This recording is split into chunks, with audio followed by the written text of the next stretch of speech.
ইংরেজি গ্রামারের একটা ছোট অংশ কিন্তু গুরুত্বপূর্ণ অংশ, সেটাকে কি বলে? পার্সন। পার্সন কি? পার্সন হলো যে শব্দের দ্বারা বা যে ওয়ার্ড দ্বারা কোনো বক্তা, শ্রোতা বা অনুপস্থিত, যে উপস্থিত নেই সেই রকম কোনো ব্যক্তিকে বোঝানো হয়, তখন তাকে বলে পার্সন। ইংরেজিতে পার্সনকে 3 ভাগে ভাগ করা হয়। সেগুলো কি কি? First person, second person, third person.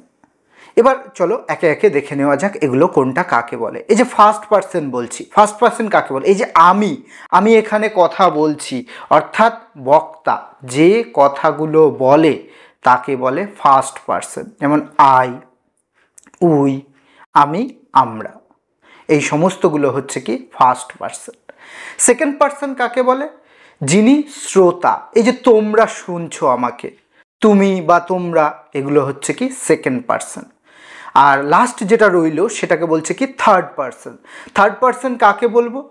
যে সময় আমরা অনুপস্থিত কোনো ব্যক্তি নিয়ে কথা বলবো, যেমন রহিম আজকে এখানে থাকলে ভালো হতো, বা রহিম পরীক্ষায় খারাপ রেজাল্ট করেছে, আমি রহিমের সম্পর্কে বলছি কিন্তু রহিম এখানে উপস্থিত নেই, তাহলে এটাকে বলে থার্ড পার্সন। যেমন হি, শি, ইট, এই সমস্ত।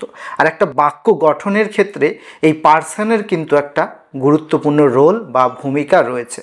এই পার্সন নিয়ে যদি সম্পূর্ণ ভিডিও দেখতে চাও, আমাদের নিচে লিংক দেয়া থাকবে সেই সম্পূর্ণ ভিডিওর পার্সনের, সেখানে ক্লিক করে দেখে নিতে পারো। আর এরকমই ছোট ছোট গ্রামার রিলেটেড ভিডিওগুলো পাওয়ার জন্য বা জানার জন্য সাবস্ক্রাইব করো অমিতের tuition. Till then, keep learning, keep growing.